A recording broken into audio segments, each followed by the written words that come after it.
Even when you feel low, you can still go. Even when you feel slow, you can still go. Even when there's no hope, you can still go. Go, go, go, go, go, go. Hi everyone, welcome to J chemistry. तो देखो, rank booster series में हमने already 12 questions cover कर चुके हैं। अब यहाँ पे आपके सामने ऑर्गेनिक केमिस्ट्री से क्वेश्चन नंबर 13, जिसमें हम देखेंगे कि डीडीक्यू का यूज़ किस तरह से यहाँ पे अल्कोहल का जो प्रोटेक्टेड फॉर्म होता है OPMB, उसके डी प्रोटेक्शन में करते हैं। अब देखो, मैं पहले आपको यहाँ पे बता रहा हूँ कि किस तरह से डीडीक्यू को OPMB का डी प्रोटेक्शन करने के लिए यूज़ करते हैं। बट अगर एग्जाम में ये वाला क्वेश्चन आपके सामने आता ना, तो कब आया था? देखो, ये क्वेश्चन CSIR नेट फरवरी 2022 में वाला क्वेश्चन पूछा गया था। और क्वेश्चन डिफिकल्ट नहीं था। अगर आपको सिंपली पता होता ना कि OPMB का स्ट्रक्चर क्या है, और उसमें बेस जो होते हैं, बेस का यूज़ नहीं होता यहाँ पे डी प्रोटेक्शन के लिए। और यहाँ पे TBAF जो कि क्या होता है, एक फ्लोराइड का सोर्स होता है। हमें पता है फ्लोराइड और सिलिकॉन की जो है बॉन्ड एफिनिटी होती है। तो यहाँ पे जो OSMA3 वगैरह होते हैं, अल्कोहल के प्रोटेक्टेड फॉर्म, उनका डी प्रोटेक्शन करने के लिए TBAF यूज़ होता है। तो ये सारे ऑप्शंस इलिमिनेट करके आप डायरेक्टली ऑप्शन C को यहाँ पे मार्क कर सकते थे, ठीक है। और मैं पहले आपको इसका आंसर बता देता हूँ कि ये जो है यहाँ पे option A, B and D गलत है। इसका सही आंसर जो आएगा DDQ आएगा, ठीक है। तो मेन तो हमें यहाँ पे DDQ का रोल ही देखना है कि OPMB पे डी प्रोटेक्शन के लिए किस तरह से यूज़ होता है। अब इसकी जो मेन चीज़ हमें सीखनी है ना, वो है इस वाले DDQ की selectivity for OPMB due to pi orbital interaction, pi interaction. और ये इंपॉर्टेंट चीज़ है। अब ये क्वेश्चन डिस्कस करने का मोटिव ये है कि जैसे देखो, यहाँ तो ये स्ट्रेट फॉरवर्ड क्वेश्चन पूछा गया है, बट आपको इसी के बेसिस पे, क्योंकि अब ये DDQ है ना, थोड़ा सा इंपॉर्टेंट रिएजेंट है, CSIR नेट में और गेट में भी इसके ऊपर क्वेश्चन पूछे जा रहे हैं। तो इसका जो बाय प्रोडक्ट बनता है, ठीक है। अब यहाँ पे आपको ऑप्शन देख के तो सिंपली समझ में आ रहा है कि बाकी का जो भी यहाँ पे स्ट्रक्चर है वो एज इट इज़ है।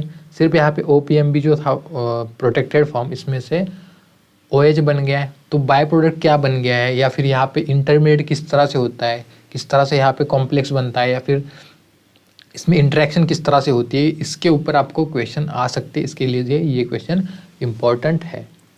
तो देखते हैं किस तरह से यहाँ पे सिलेक्टिविटी होती है DDQ की OPMB के लिए।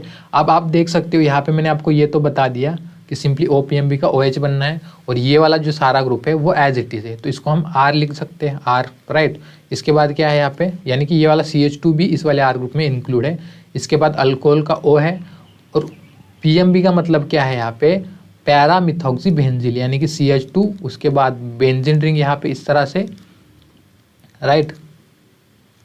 जस्ट मिनट, इसको थोड़ा सा नीचे लिख देते ताकि जो मैं पाई ऑर्बिटल इंटरेक्शन की बात कर रहा था ना, वो आपको यहाँ से सही से समझ में आए। तो R है वो, इसके बाद CH2 है, इसके बाद पैरा मिथॉक्सी बेंजील, यानी कि बेंजील रिंग, और इसके पैरा पोजीशन पे OMA ग्रुप। ये होता है अपना OPMB फंक्शनल ग्रुप। और यहाँ से हमें क्या करना है, ये वाला बॉन्ड क्लीव करना है, यहाँ पे अल्कोहल बनाना है, और यहाँ से बाय प्रोडक्ट बाहर निकालना है। तो इसके बाद इस पर क्या डाला गया है, DDQ। तो DDQ का अगर आप स्ट्रक्चर देखोगे तो किस तरह से होता है, इस तरह से कार्बोनिल ग्रुप 2 होते हैं, इधर Cl है, यहाँ पे भी Cl, इधर CN, और ये CN, ठीक है। तो इसकी सिलेक्टिविटी क्यों होती है, DDQ की सिलेक्टिविटी OPMB फंक्शनल ग्रुप को लेके क्यों होती है? तो इसका रीज़न मैंने आपको क्या बताया, पाई इंटरेक्शन। और पाई इंटरेक्शन के कारण ही जो DDQ है वो OPMB के पास चला जाता है और इसको डी प्रोटेक्ट करने में हेल्प कर देता है। उस चीज़ को हम किस तरह से यहाँ पे देखेंगे। देखो, DDQ का स्ट्रक्चर हमने देखा, इस तरह से 6 मेंबर्ड रिंग है, यहाँ पे ये डबल बॉन्ड है, इधर लगा है CN, इधर भी लगा हुआ है CN, ये वाला कार्बोनिल ग्रुप, यहाँ पे ये वाला कार्बोनिल ग्रुप, ये Cl और ये Cl। अब आप कंसीडर कर लो, ये वाला इस तरह से बोर्ड के प्लेन के आगे है, और ये वाला इस तरह से प्लेन के पीछे, यानी कि बेसिकली हम एक दूसरे के ऊपर में ये दिखा रहा हूँ। तो किस तरह से मैकेनिज्म स्टार्ट होता है इसका, देखो।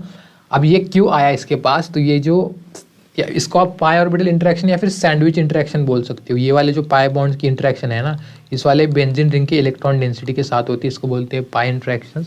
तो मैकेनिज्म इसके कारण स्टार्ट होता है, बिकॉज पाई इंटरेक्शन के कारण ये जो है एक दूसरे के पास आते हैं, ठीक है। और इसी का रीज़न होता है कि DDQ की सिलेक्टिविटी होती है OPMB के लिए।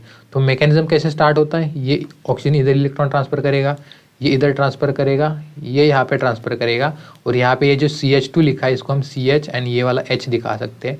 तो ये वाला H जो है इस तरह से ऑक्सीजन के साथ जाके लग जाएगा, ये बॉन्ड इधर शिफ्ट करेगा, ये इधर शिफ्ट करेगा, और ये बाहर जब इलेक्ट्रॉन डेंसिटी जाएगी H+ को ले लेगी। तो यहाँ से आपके पास क्या आ गया, देखो एक तो R, यहाँ पे O, यहाँ पे CH डबल बॉन्ड, ये वाली बेंजीन रिंग आपके पास, डबल बॉन्ड यहाँ पे, डबल बॉन्ड यहाँ पे, ये डबल बॉन्ड OMe, और यहाँ पे आपके पास है प्लस चार्ज, राइट। और यहाँ से आपके पास बाय प्रोडक्ट क्या चला गया, ये वाला।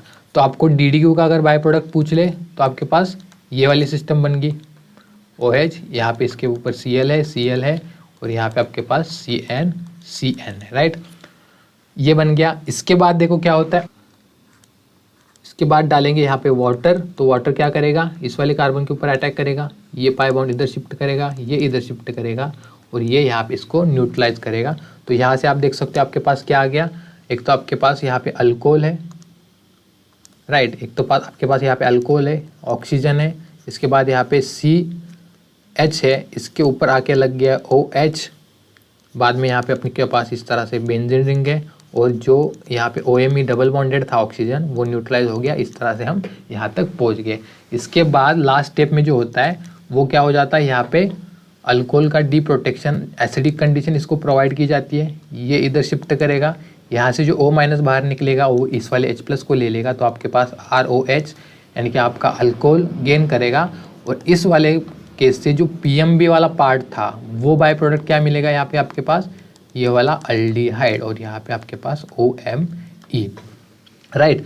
तो ये वाला एक मेन बाय प्रोडक्ट होता है। तो आपको इसके बेसिस पे देखो, जैसे इसमें अल्डिहाइड फंक्शनल ग्रुप बन रहा है ना, तो IR वैल्यूज़ के रिगार्डिंग भी इस वाले बाय प्रोडक्ट के केस में आपको क्वेश्चन पूछ सकते हैं, ठीक है। इसके कारण ये वाला जो डी प्रोटेक्शन है DDQ का, वो इम्पॉर्टेंट चीज़ होती है। तो यहाँ पे इस तरह से अल्कोहल का डी प्रोटेक्शन करेगा, ये वाला बाय प्रोडक्ट बना देगा, और सिलेक्टिविटी क्यों थी, because of pi orbital interaction, right, pi orbital interaction. और इसके कारण हमारा करेक्ट ऑप्शन जो था वो ऑप्शन C था। तो यहाँ पे ख़त्म होता है अपना ये वाला क्वेश्चन। आई होप आपको ये वाला क्वेश्चन अच्छे से समझ में आ गया होगा। Happy learning guys.